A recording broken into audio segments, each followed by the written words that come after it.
আয়াত ৪২ ইন্নাল্লাহা ইয়া'লামু মা ইয়াদউনা মিন দুনিহি মিন শাই' ওয়া হুয়াল আজিজুল হাকীম। অনুবাদ: তারা আল্লাহ ছাড়া যা কিছুকে ডাকে, আল্লাহ তো তা জানেন, আর তিনি পরাক্রমশালী, প্রজ্ঞাময়। তাফসীর: ১ নং ফুটনোটের বিবরণ, অর্থাৎ যেসব জিনিসকে এরা মাবুদে পরিণত করেছে এবং যাদেরকে সাহায্যের জন্য আহ্বান করে, তাদের প্রকৃত স্বরূপ আল্লাহ ভালোভাবেই জানেন। তাদের কোনো ক্ষমতাই নেই।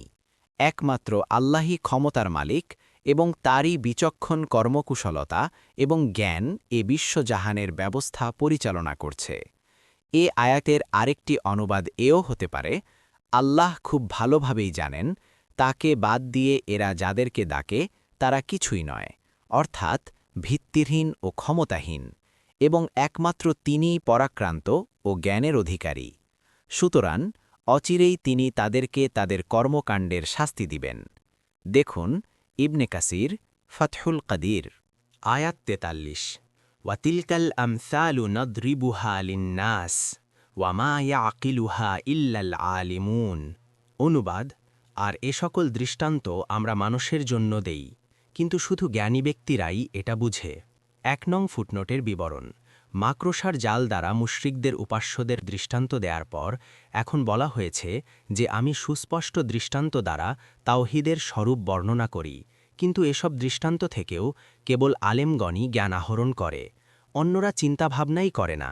ফলে সত্য তাদের সামনে ফোটে না। মূলত কুরআন ও হাদিসের কিছু শব্দ বুঝে নিলে কেউ আল্লাহর কাছে আলেম হয় না, যে পর্যন্ত কুরআন নিয়ে চিন্তাভাবনার অভ্যাস গড়ে না তোলে এবং যে পর্যন্ত সে কুরআন অনুযায়ী আমল না করে।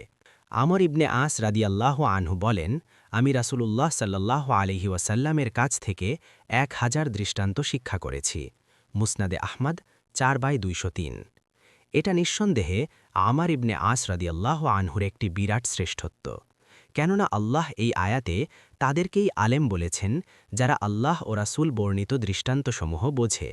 আমর ইবনে মুররা বলেন, আমি যখন এমন কোনো আয়াতে পৌঁছি যেটা আমার বোধগম্য নয়, তখন মনে খুব দুঃখ পাই।